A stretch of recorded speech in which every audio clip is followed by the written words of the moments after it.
दोस्तों नमस्कार, मैं हूं डॉक्टर प्रदीप प्रसन्न। आप भी प्रसन्न होंगे ऐसी आशा ही नहीं पूर्ण विश्वास है। आप सबका स्वागत है मेरे चैनल हिंदी की बिंदी पर। तो आइए आज कुछ नया सीखते हैं नए टॉपिक के साथ।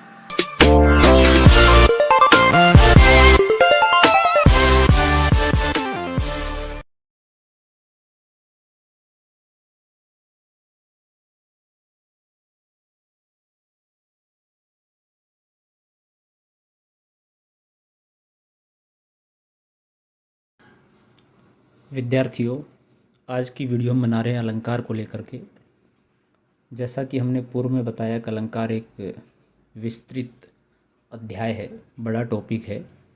तो हमने अनेक पार्ट में इसे विभाजन कर दिया और 10 भागों में इसे बांट करके ये अलंकार की लास्ट वीडियो है इस सीरीज़ की।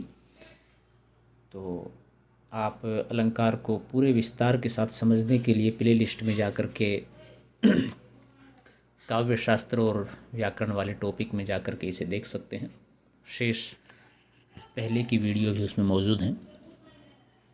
वीडियो प्रारंभ करें उससे पहले आप सबसे आग्रह है, यदि आपने हिंदी की बिंदी चैनल को अभी तक सब्सक्राइब नहीं किया है, पहली बार उस पर विजिट कर रहे हैं, हमारी वीडियो देख रहे हैं, तो आपसे आग्रह है आप हिंदी की बिंदी चैनल को सब्सक्राइब कर लीजिए और बेल आइकॉन को दबा लीजिए ताकि सभी वीडियो जो बने उनकी सूचनाएं आप तक यथा समय पहुंच सके, ताकि आप उनसे लाभान्वित हो सकें। तो आइए प्रारंभ करते हैं आज की वीडियो। अलंकार पार्ट 10, विशेषोक्ति अलंकार। कारण के रहते हुए कार्य का न होना विशेषोक्ति अलंकार है। ये एक तरह से विभावना का उल्टा अलंकार है। विभावना अलंकार में जैसे बताया कारण के बिना कार्य होता है, यहाँ कारण के रहते हुए भी कार्य नहीं होता है, वहाँ विशेष उक्ति है इसमें अलंकार में।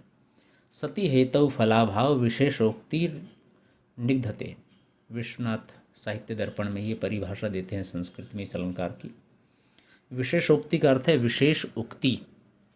कारण के रहने पर कार्य होता है, किंतु कारण के रहने पर कार्य भी न हो तो वहाँ विशेष उक्ति है।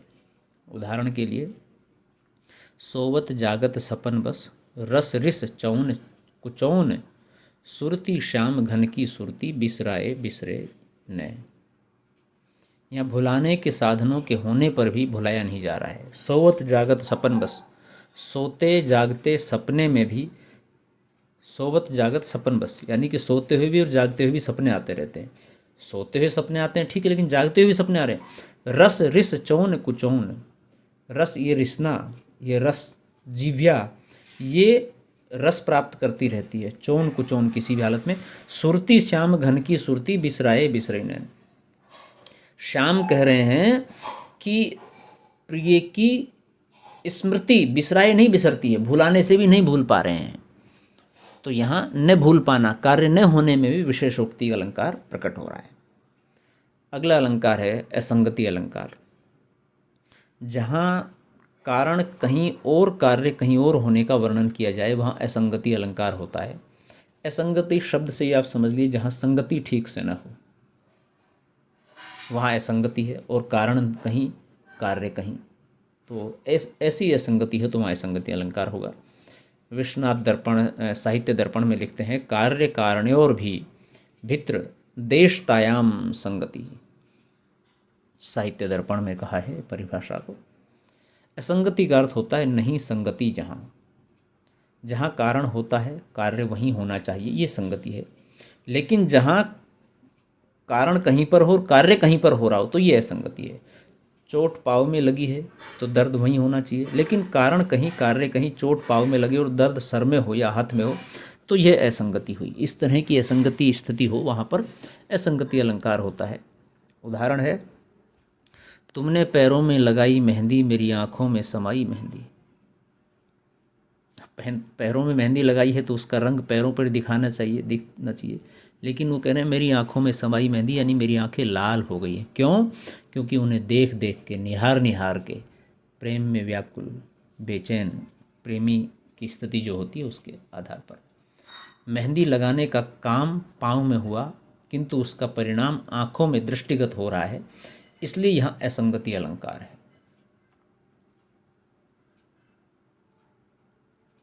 परिसंख्या। अगला अलंकार है, एक वस्तु की अनेकत्र संभावना होने पर भी उसका अन्यत्र निषेध कर एक स्थान में नियमन परिसंख्या अलंकार कहलाता है। परि यानी कि चारों तरफ, संख्या यानी कि बहुत ज़्यादा, चारों तरफ जिसकी संख्या हो, एक वस्तु की अनेकत्र संभावना होने पर, एक ही वस्तु है लेकिन अनेक जगह संभावना उसकी, और उसकी अनेकत्र होने की संभावना का निषेध करके, उसको बना करके, और एक ही स्थान पर उसका नियमन हो, वहाँ पर परिसंख्या अलंकार है। एकस्यान्नेकत्र प्राप्तो वेकत्र नियमनम परिसंख्या। रूप्यक अलंकार सर्वस्व में कहा गया है, ये रूप्यक ने लिखा है। परिसंख्या यानी कि परि प्लस संख्या, परि यानी कि चारों ओर असंख्या, संख्या बहुत ज़्यादा है, में परिवर्जनार्थ अव्यय है तथा संख्या का अर्थ है बुद्धि। इस प्रकार परिसंख्या का अर्थ हुआ वर्जन बुद्धि, अर्थात किसी वस्तु का निषेध कोई वस्तु दूसरी जगहों में भी पाई जा सकती है, उसी का निषेध कर एक स्थान में नियमन परिसंख्या है। उदाहरण से हम समझते हैं कि दंड जतिन कर भेद जहन नर्तन नृत्य समाज जीतऊ मन सिज सुनई अस रामचंद्र के राज। दंड भेद जीत का अन्य जगहों से निषेध कर, जतिन कर नर्तक नृत्य समाज मनसिज में नियमन करना परिसंख्या अलंकार है। उभयालंकार यानी कि जो दोनों अलंकार जहाँ पर हों वहाँ पर तो उभयालंकार, दो जो अलंकार शब्द और अर्थ दोनों पर आश्रित रहकर दोनों को चमत्कृत करते हैं वे उभयालंकार कहलाते हैं। उदाहरण है, कजरारी अखियन में कजरारी न लखाए। इस अलंकार में शब्द और अर्थ दोनों हैं। उभयालंकार दो प्रकार के होते हैं। संसृष्टि, जहाँ दो अथवा दो से अधिक अलंकार परस्पर मिलकर भी स्पष्ट रहें, यानी कि मिल जाएं फिर भी अलग अलग रहें, वहाँ संसृष्टि अलंकार होता है। तिल तंडुल न्याय से परस्पर निरपेक्ष अनेक अलंकारों की स्थिति संसृष्टि अलंकार है। एशाम तिल तंडुल न्यायन मिश्रत्वे संसृष्टि। रूप्यक लिखते हैं ये अलंकार सर्वस्व में। जैसे तिल और तंडुल, तंडुल यानी कि चावल, दोनों का रंग सफ़ेद होता है लेकिन आकार भिन्न होता है, इसलिए ये मिलकर भी पृथक होते हैं, पृथक दिखाई पड़ते हैं, पता लगता है। उसी प्रकार संसृष्टि अलंकार में कई अलंकार मिले रहते हैं किंतु उनकी पहचान में किसी प्रकार की कठिनाई नहीं होती है। संसृष्टि में एक नहीं अनेक अलंकार हैं लेकिन उनको पहचाना जा सकता है, उनको रिकॉग्नाइज किया जा सकता है। संसृष्टि में कई शब्दालंकार, कई अर्थालंकार अथवा कई शब्दालंकार और अर्थालंकार एक साथ रह सकते हैं। दो अर्थालंकार की संसृष्टि का उदाहरण लें तो भूपति भवनु सुभाए सुहावा सुरपति सदनु निपत परतर पावा मणिमय रचित चारु चौबारे जनु रतिपति निज हाथ संवारे। तो यहाँ प्रथम दो चरणों में प्रतीप अलंकार है तथा बाद के दो चरणों में उत्प्रेक्षा अलंकार है, लेकिन यहाँ प्रतीप और उत्प्रेक्षा की संसृष्टि है और पता लग रहा है दोनों के माध्यम से। अगला अलंकार है संकर अलंकार। नीर छीर न्याय से परस्पर मिश्रित अलंकार संकर अलंकार होता है। अभी आप लोग नाम सुना होगा, बड़ा चर्चित है, हाइब्रिड, जैसे कि यानी कि मिश्रित, संकर बीज जिसको कहते हैं। एक के साथ दो बीजों का संक्रमण करने के बाद उनको जो निजात होता है, परिणाम होता है उसका, वो संकर है। तो इसमें भी मिश्रित है, परस्पर कई अलंकार इसमें मिले हुए होते हैं। नीर छीर न्यायंतु संकर रूप्यक अलंकार सर्वस्व में लिखते हैं। दूसरे शब्दों में जहाँ पर दो या दो से अधिक अलंकार आपस में नीर छीर के समान सापेक्ष रूप से घुले मिले रहते हैं उसे संकर अलंकार कहते हैं।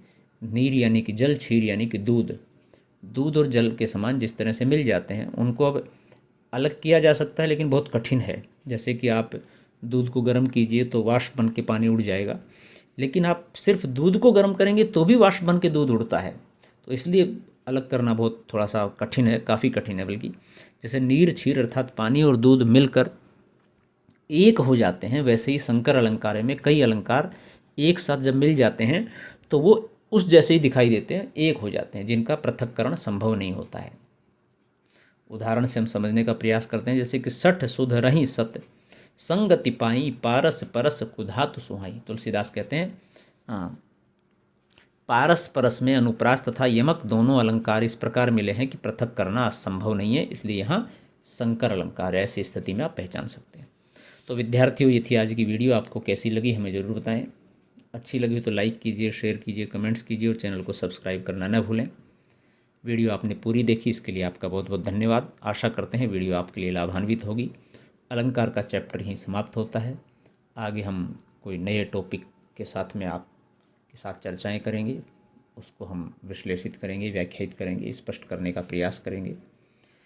यदि आपके मन में कोई सवाल हो इस वीडियो को लेकर के या फिर अन्य किसी टॉपिक को लेकर के, कोई जिज्ञासा हो, कोई प्रश्न हो, तो आप कमेंट्स के माध्यम से बताइए, हम उसका निदान करने का प्रयास करेंगे। आज के लिए इतना ही। नेक्स्ट वीडियो में नेक्स्ट टॉपिक के साथ फिर मिलते हैं। तब तक के लिए शुक्रिया, नमस्कार। घर पर रहिए, स्वस्थ रहिए, सुरक्षित रहिए। हालांकि अब लॉकडाउन खुल गया है, तो आप बस सुरक्षित रहिए और स्वस्थ रहिए जहाँ भी रहिए।